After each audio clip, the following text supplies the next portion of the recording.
So let's think about, for a few minutes, the importance of these digital experiences around finding your store, finding your government service, finding your restaurant, that we kind of categorize as store service locators. I think it's pretty apparent that most people are expecting a digital-first experience these days. In fact, Google provided some numbers here that since the pandemic has started, 60% of customers have changed their shopping behavior, and it's all driven by availability and convenience and value, and are expecting that digital-first experience before they take the time to go to a store to pick up something, go to a garage to get their car fixed, go to a bank or an ATM, or go to a government office for a particular service transaction. And Google has also found some research that suggests 80% of people expect to continue these type of behaviors even after we get past the pandemic. Next slide, please. So obviously the pandemic has changed the way we think about shopping in general. And it's clear that the digital experience up front has become a very important part of the process. Almost half of shoppers will research the organization, the business they want to deal with online or on their phone before they commit to going somewhere. And almost 3/4 of shoppers will actually look for specific details about the store or the location or the business or the government office, and they want to learn something about what they're going to. So it's convenient and it's efficient. And then it's a very interesting stat: over half of consumers are allowing the organization to use their location during this process. That's really significant. People are getting more and more comfortable with providing location information about where they are to these organizations, stores, and so forth. So really, at the end of the day, it's becoming apparent that this is all about providing convenience, value, and availability to your customers, whether you are in fintech, in retail, in government, and utilities, whatever the case may be. The store pickup stat is really interesting. 200% growth in online pickup. Order online and then go pick up on premise. And my wife and I just had a very interesting experience this past weekend. She ordered something from a local department store using on her phone, using the online ordering process, and completed the order, paid for it, and within a few minutes, she received an email saying that the package was ready for pickup. And so she and I decided to head to this store, and as we headed that way, she hit a button on the email, the ready for pickup email, saying that she had left and is on her way. And the email took her to a little mobile app that asked her for the color of our car and the style, a sedan or an SUV or something like that. So 2 simple questions, and that's it. We arrived at the store and found one of 4 designated parking spots for online pickup, and didn't do anything else. And within about 2 minutes, one of the employees came out and delivered the package to us. So we didn't have to call upon arrival. We didn't have to push a button on the app saying we had arrived, anything like that.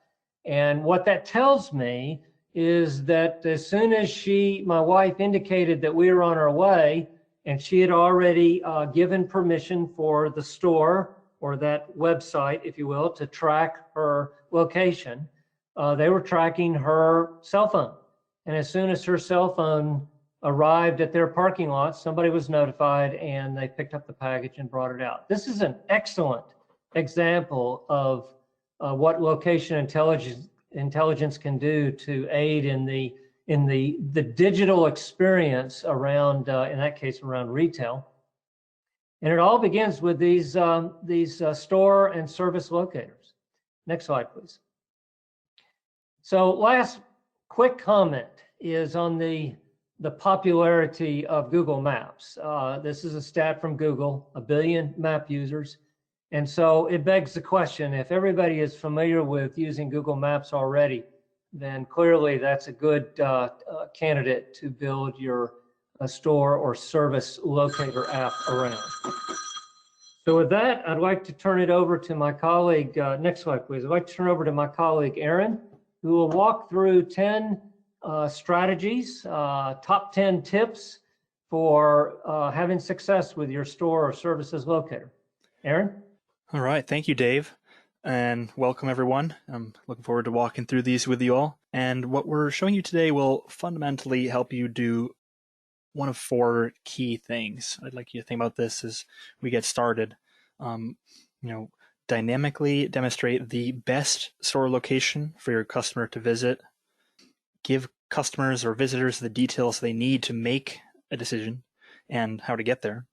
Keeping visitors on your site, and that's a big one that really people have started to look at a lot more closely in the past couple of years. And then lastly, offering a consistent and high-end user experience. And that's also something that's really starting to change, especially when it comes to those consumer expectations. So hopping into number 1, that is including relevant information with minimal clicks, really easing the process for someone coming to your site and getting the information they need fast. Well, there's a few ways we've found this can be achieved easily, but having intuitive pop-ups or a side panel where all the things someone might need to know are all organized there clearly and cleanly, that's a great start. So for this example you're seeing on the screen here, we've clicked on a location, we have the address, the hours, which maybe those are updated more frequently now in the current pandemic world. Contact phone number, maybe an email address for a store manager, and then different icons representing services that are available, in this case, curbside pickup, as Dave explained with his recent story. And then lastly, an easy way to get those directions, and in this case, even a Google Street View of the location.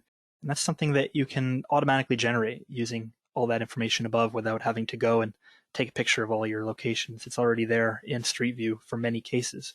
Beyond that, we're seeing some more interesting and creative approaches here, such as options for being able to book an appointment or reserve a time where, say, we have someone offering services like haircuts, being able to book a haircut through your web app and show up at the time ready to go, no waiting around. It's just a better experience for everybody. And then lastly, as I had mentioned, in light of COVID-19, there are a lot more variables that people are taking into consideration. And this is a place that people are expecting to find that information. You can display it there easily and cleanly. Now, moving on to number 2 is about providing intuitive filters. Now, this is, I think, what starts to separate the good from the bad when it comes to store locators, in that having intuitive, well thought out filters, depending on your use case, can really make or break your application. And that is a way where you can have, say, different products or service availability that you can quickly toggle on and off to find locations that match that need. For example, one that I've personally looked for a whole bunch of times is finding a hardware store that also will fill up a propane tank, for example. You might have a chain of hardware stores. Some have that service, some do not. A very easy way to filter that with one button click is going to make a whole lot of people's lives a whole lot easier. Now, the other thing you can see across the top here are these distance filters. And that becomes especially relevant because chances are if someone's looking for a store, they don't want to be driving 4 hours. They're looking for something that's as close as possible. So being able to dial in to the closest or farthest that you're willing to drive, for a lot of customers, that's a really important feature. And we'll look at how you can go a little deeper with both of these as we move on through the presentation. Number 3, which ties into what we just looked at, is starting your user search with a relevant location. So as you can see in this yellow circle here, this pop-up may have become more familiar to you as more and more websites are using this feature.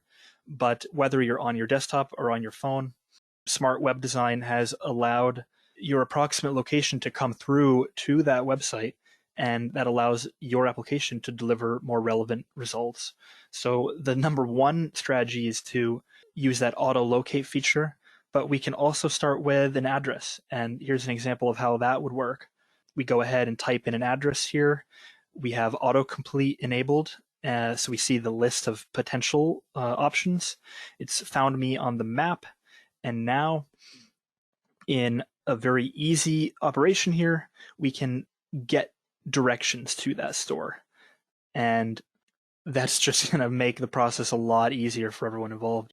So again, using that autocomplete saves time from not having to type in the full address, and then locating that user pin on the map here in red is going to deliver them the most relevant locations based on the drive time, for example, from that address.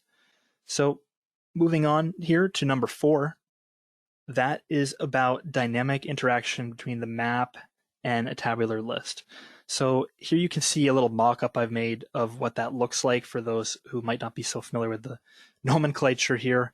But a tabular list would be like a list of your stores, maybe sorted by order of how close they are, but that text-based information. And the map display on the right is where you have, your map. It may be user controllable with different pins on it. And in so many cases, we found a disconnect between these two information. What we really want is these two to be joined in the sense that clicking on one changes what we're looking at on the other, or moving the map around changes the list items that we're seeing. So I've found a pretty cool example of that here. These are some RMV locations in mass for motor vehicles.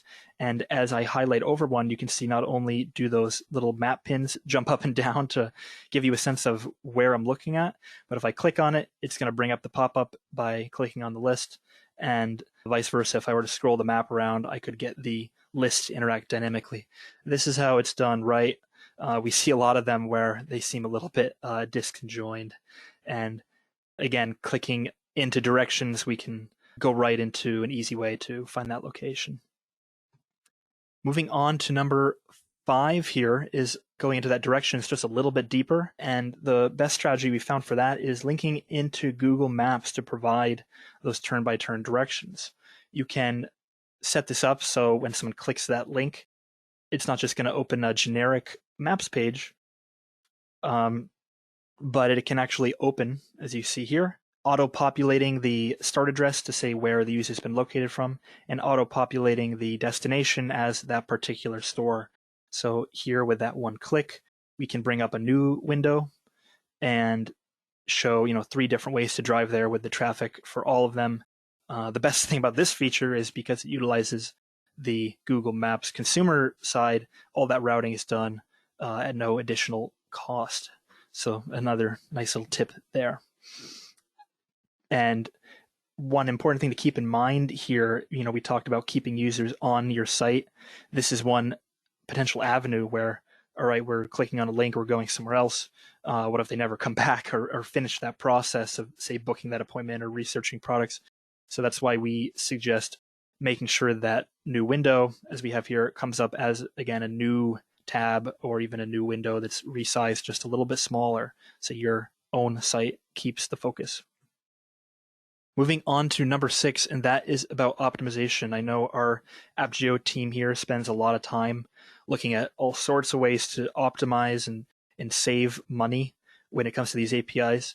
They all do come at a price, but if you are smart with the combinations and efficacy of implementation, you can actually save quite a lot of money for your store locator. And of course, that scales up when, say, you're a location that has stores or businesses nationwide, thousands of locations and thousands of customers. You multiply that out by a year, and you could be looking at millions of API calls. So it's not a trivial amount of usage.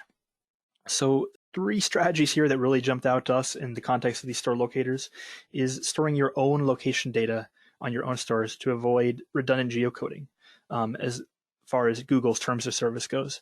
And we have some pretty good strategies for that, being able to store a location database of all of your buildings and their hours and different attributes online, something that AppGeo can definitely help you with.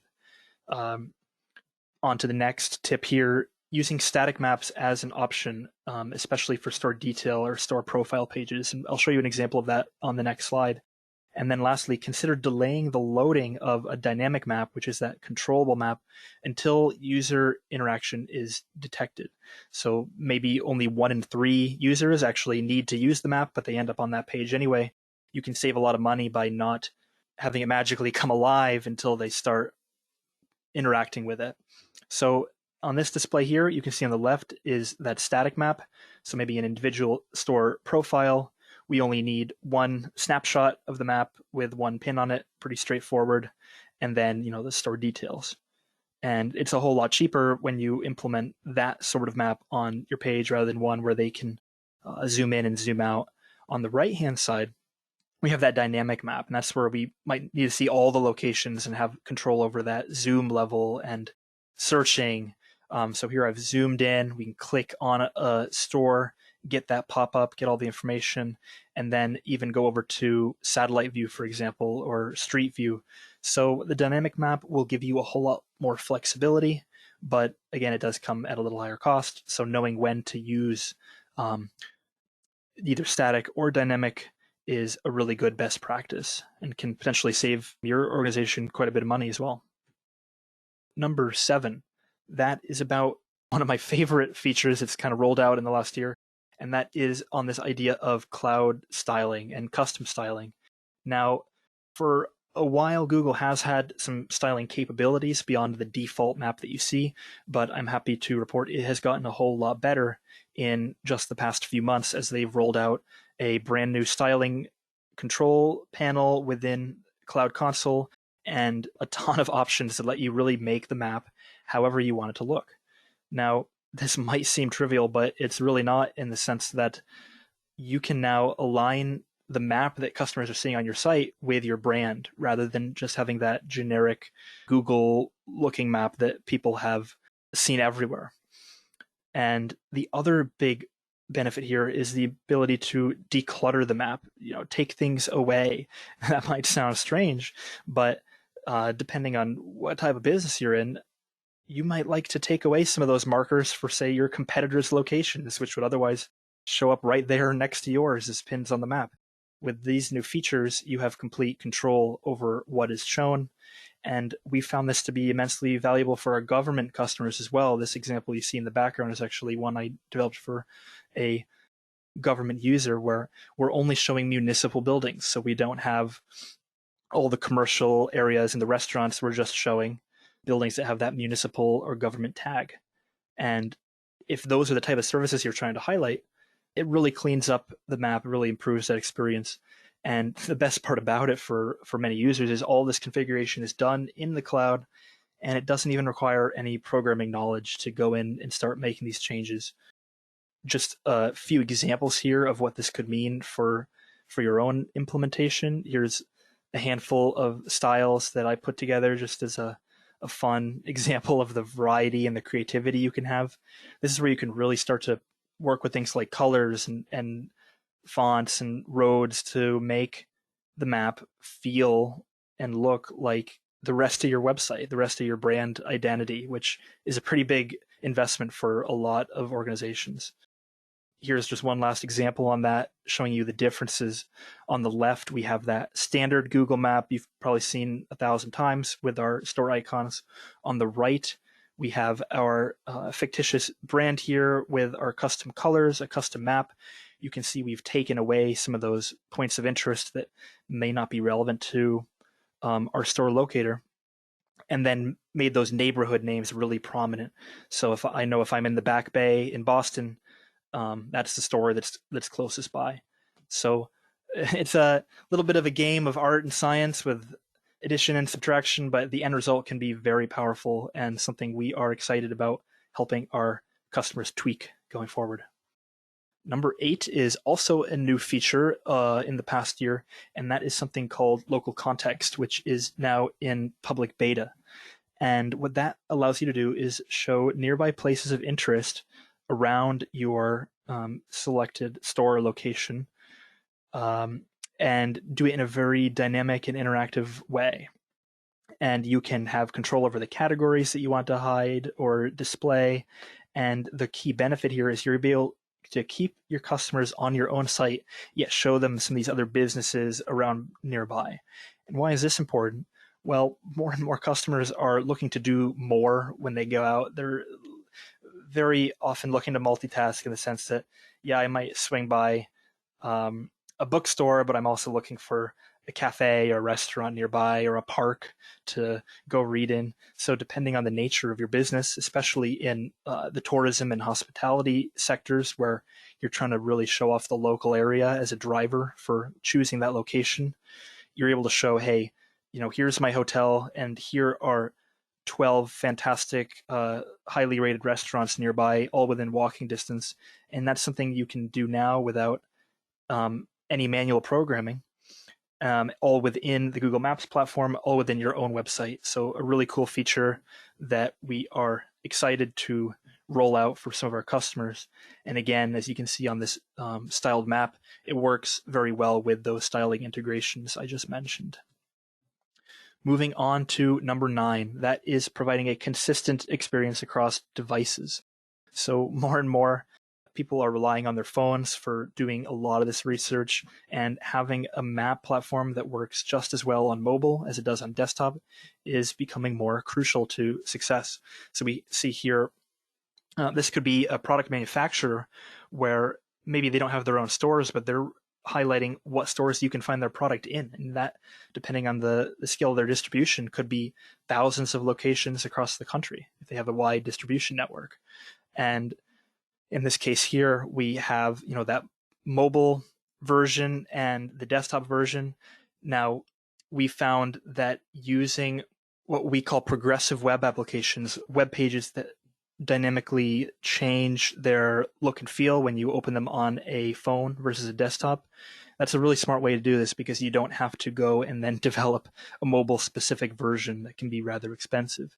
Now, that said, Google Maps does have Apple and Android SDK available, so it's very easy to implement a Google-based map if you already have a store app. But using this approach, having a standalone app isn't necessary to have a great seamless experience across all your devices, whether it be a tablet or a phone or a laptop or a desktop. It's all going to look consistent, and that's becoming very important for a lot of customers, having that good first impression when they're doing research on your product or brand.